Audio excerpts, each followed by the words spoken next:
n'a donné aucune satisfaction à ces doléances.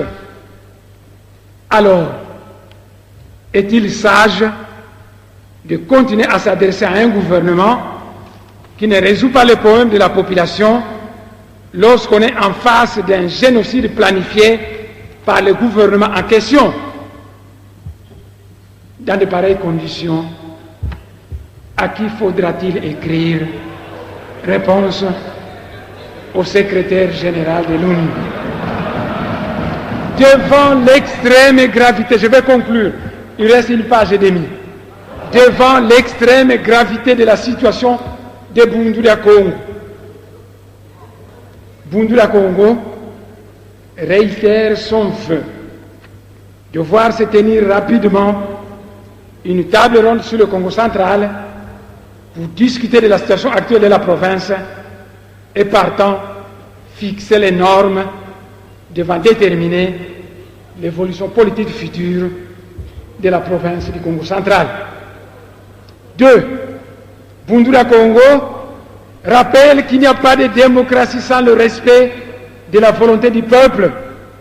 Ainsi, les gouverneurs Mbachi et Deonkusu, qui sont vomis par le peuple du Congo central et qui sont co-auteurs des massacres actuels de la population du Bas-Congo, doivent quitter et laisser la tête de la province à 2 personnes aimées et voulues par le peuple du Congo central.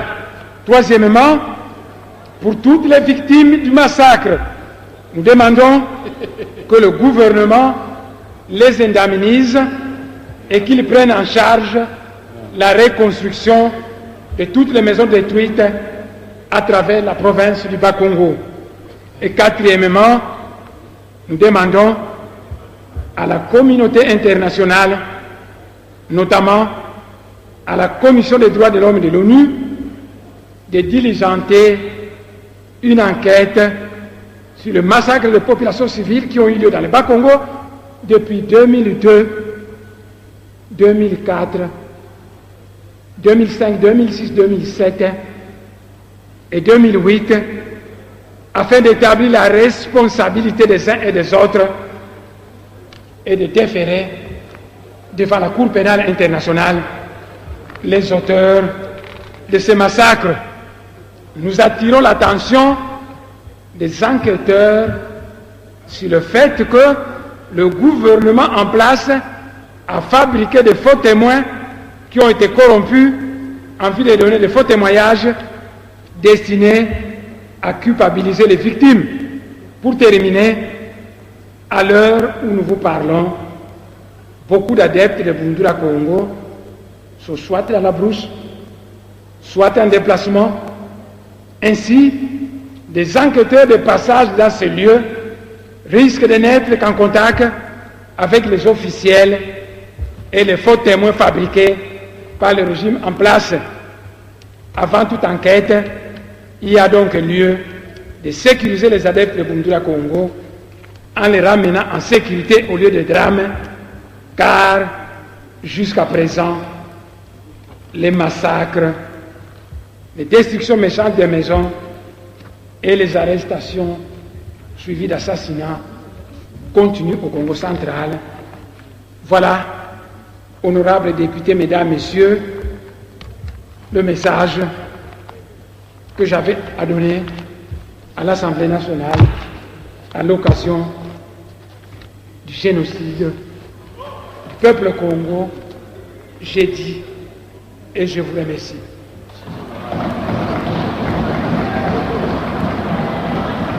Il vient de terminer sa déposition, l'honorable Nemontasseni, sur les faits qui lui sont reprochés et pour lesquels il a reçu une sévère mise en garde de la part du président de l'Assemblée nationale, l'honorable...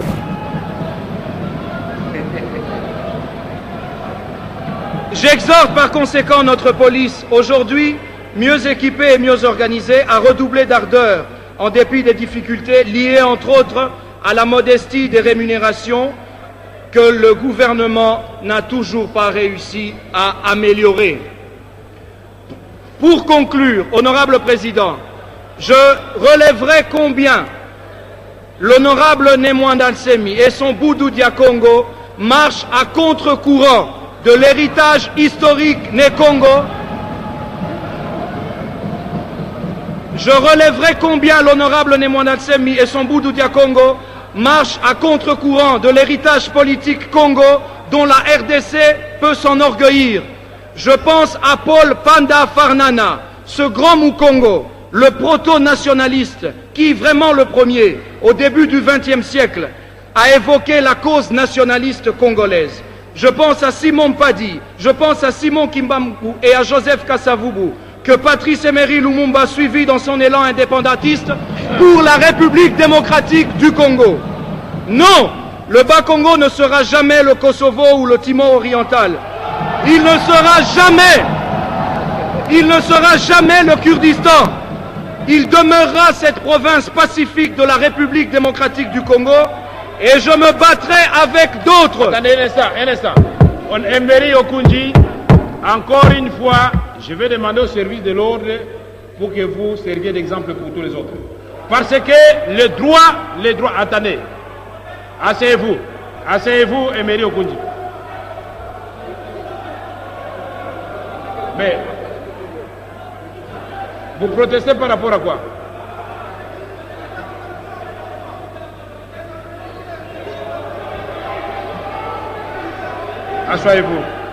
Assoyez-vous. Il ne faut pas ici donner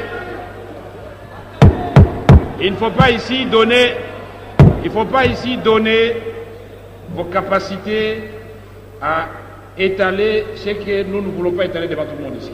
Quand on vous dit que votre collègue est en train de parler, vous devez vous taire. Quand il dit que le Bas-Congo ne sera jamais le Kosovo, le problème il est à quel niveau? Il a trahi qui en disant ça? Maintenant je vous pose la question. Quand lui, député élu de Kinshasa, originaire du Bas-Congo, il dit que le Bas-Congo ne sera jamais le Kosovo, vous êtes élu de Loubefou, et vous dites qu'il trahit qui? Il a trahi qui? Voilà. Poursuivez maintenant. Poursuivez. Je terminais, Monsieur le Président, en disant non, le Bas-Congo ne sera jamais le Kosovo. Il ne sera jamais le Kurdistan ou le Timor oriental. Il demeurera cette province pacifique de la République démocratique du Congo et je me battrai avec d'autres pour que les injustices et les souffrances que subissent les Bas-Congo cessent et que le poids économique de cette partie de la République, profite au Bas-Congo comme aux Congolais en général. Je vous remercie. Congo, qui a enfoncé davantage le Boudou Dia Congo, Asseyez-vous. qui a écrit le président des Nations Unies pour que le Bas-Congo devienne comme le Kosovo, Timor oriental et que sais-je encore. AMT, honorable député, chers collègues, eloko eboma na motema moto kokanisa tete yango nde moto ezalaka eloko oyo koluka te lobela yango nzambe asala bato to tata abotaka bana na abotaka mitema te tala eloko esalami oyo ezali mpo ya kolakisa te na bolingo bwa etuka bolingo bwa mboka mpe bazali komoyamba na ndenge moko oyo ekokaki kosalema te mpo Yves Kisombe ndenge alobeli alandi mpona lokumu ya etuka ya Bas-Congo babomanga te babeta na bamba kasi mobulu mpe mobima te ekokosama na ndenge ya moto alandela na lokumu. Honorable député, chers collègues,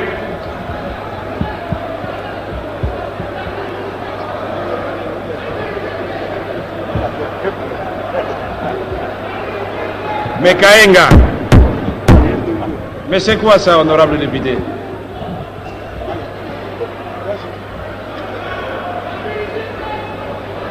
Honorable député, chers collègues, nous allons poursuivre avec les interventions.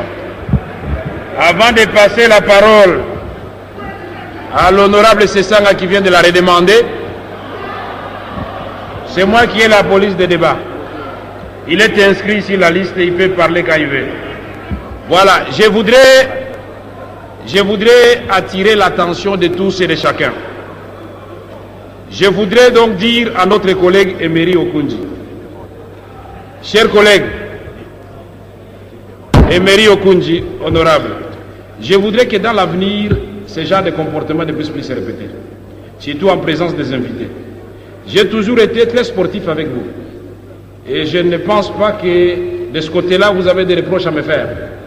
Mais quand vous vous comportez comme vous le faites là, j'estime que vous avez presque franchi le Rubicon. Et la prochaine fois, je crois que je serai impitoyable à votre égard. On ne peut pas accepter. Un collègue est en train de faire son intervention. Il donne son point de vue, protégé par les règlements intérieurs, et chaque fois quand il parle, vous le traitez de traître, sans le moindre ménagement. Donc j'estime que ces genres de comportements doivent quitter cet hémicycle. L'honorable Mpotoi, qui est de la majorité, qui en est même arrivé à demander l'interpellation du Premier ministre. Avez-vous vu quelqu'un de la majorité qui l'a traité de traître ici? Alors pourquoi vous voulez vous prendre pour un Superman? Ça, ce n'est pas bon. J'estime que vous m'avez vexé. Et c'est la première fois que je parle sur ce ton. Il ne faut plus que ça se répète. Nous passons la parole à l'honorable Sesanga. Il a redemandé la parole, l'honorable Sesanga, et le président la lui accorde. Peut-être pour essayer de contrebalancer les propos ô combien musclés de tout à l'heure de l'honorable Yves Kisombe. Que sais-je? Monsieur le Président,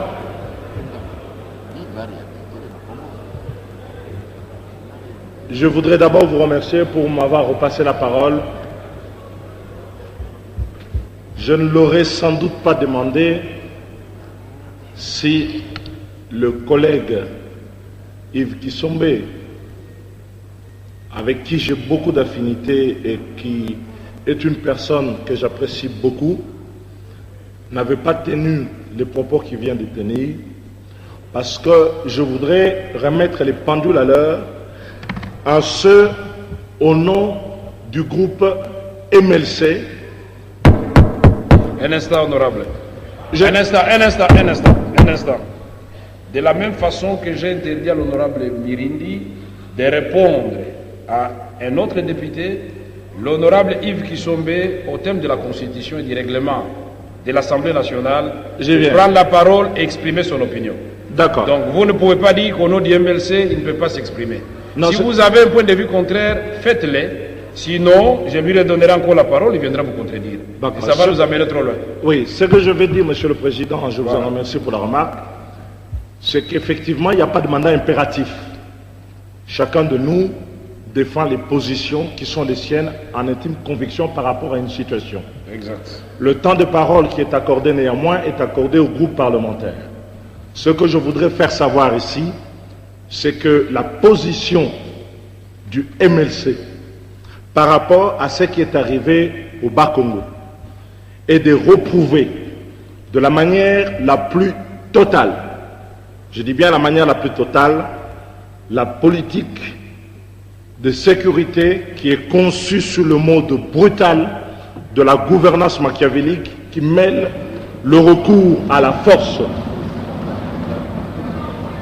et les rigueurs qui amènent tant de désolation dans nos populations comme étant le fondement de la restauration de l'autorité de l'État, tout en soutenant que les institutions de notre pays ne peuvent fonctionner que si l'État, qui a le monopole de la violence légitime, met celle-ci au secours du droit et du respect des droits de l'homme. Nous réprouvons l'usage de la force qui empiète sur les droits et libertés fondamentales. Ensuite, je voudrais dire, Monsieur le Président, que dans ces opérations, l'État perd la force de sa légitimité et le prestige qui doit entourer ses interventions dans la société et finit ainsi indirectement à saper sa propre autorité qu'il entend pouvoir restaurer.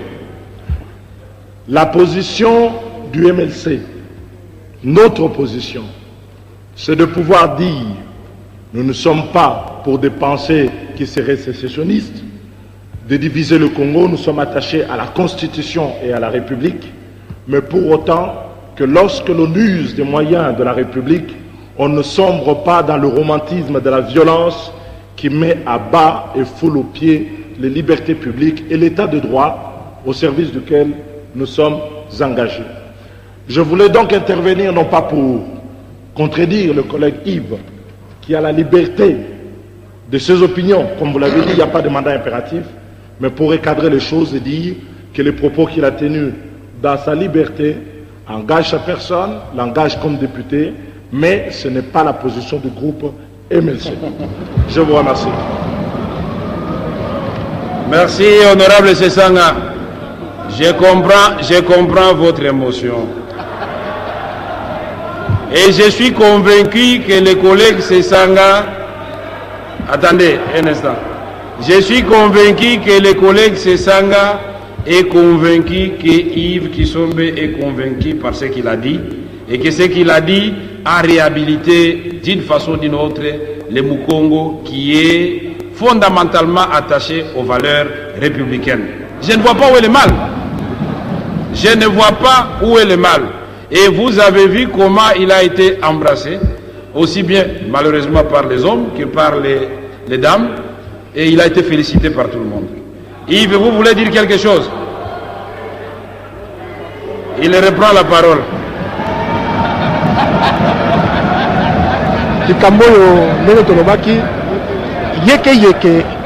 Non, vous avez voulu la démocratie, voici la démocratie. Merci. Allez-y. Non, honorable président, je ne vais pas être long, je ne vais pas non plus me lancer dans une contradiction fondamentale avec l'honorable Sesanga qui vient de parler et qui est quelqu'un pour qui j'ai beaucoup d'admiration. Je suis une des figures de proue du MLC. Oui. Je ne suis pas en désaccord. Non, suivez mon texte. Attendez, Yves Kisombe, attendez. Aujourd'hui, Madame Boukani, vous allez à la cité, même à Bukavu, on sait qu'Yves Kisombe est du MLC. Bien sûr. Ça ne fait l'ombre d'aucun doute. Honorable Président, mais pour certaines personnes, on peut avoir des doutes, mais lui, on sait qu'il est du MLC. Honorable Président, j'aimerais préciser une chose. J'ai bien sûr peut-être un détachement ou une touche, une sensibilité personnelle sur la question BDK, parce que je suis opposé à cette philosophie, à ces pratiques du BDK, mais sur l'essentiel qu'a dit Thomas Louaka, la préoccupation par rapport à toute répression qui serait excessive. Je crois que même les collègues de la majorité, nous sommes républicains, sont contre la répression excessive. Personne ne soutient la répression excessive. Et si, là où elle a eu lieu, il faut la dénoncer. Je crois que les bavures éventuelles, j'ai suivi le maire de Matadi qui a reconnu qu'il y a eu quelques bavures. Donc, là où il y a des preuves que personne ne peut soutenir des exactions, mais je dis simplement que sur le fond, il n'y avait pas de divergence fondamentale, et que j'ai dit qu'en dehors... L'opération... Si je peux terminer, Monsieur le Président, j'ai dit qu'il faut savoir reconnaître les mérites de la police, de notre pays, là où il y a des efforts qui sont faits. Et en ce qui concerne le Bas-Congo, il y a aussi des efforts qui ont été faits. Je le dis, je suis Mukongo, je suis élu de Kinshasa, je le dis en toute responsabilité. Merci. Merci. Merci beaucoup Yves Kisombe. Honorable Sesanga, vous voulez encore? Voilà, merci. Et le match se termina. Honorable Kashoba. Honorable Kashoba, faites attention, si vous citez Yves Kisombe, je lui redonne la parole.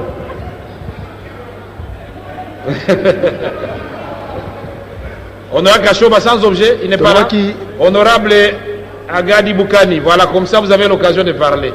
Mais si vous citez Yves Kisombe, je lui donne la parole. Nous les protégeons tous.